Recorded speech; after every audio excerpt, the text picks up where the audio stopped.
こんにちは。京大卒モストップ受験塾、モストップ進学教室です。今日は二重混合を外す問題ですね。ルートの a プラス b プラスマイナス2ルート ab かけて ab 足して a 足す b という2つの a と b が見つかれば、ルート a プラスマイナスルート b 複合同順という風になって外せます。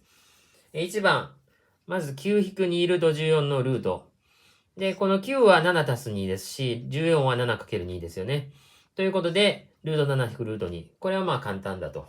2番ですね。9-3ルート5。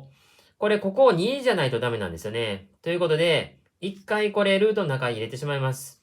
9これ 9×5 なんで45。で、そこで新たにここ2になるように作るんですよ、2を。ということで、2分の 18-2 ルート45。そうすると、これが15プラス3で、これ 15×3 ですから、上がルート15引くルート3になって、下はルート2分の。で、有理化して2分のルート30引くルート6です。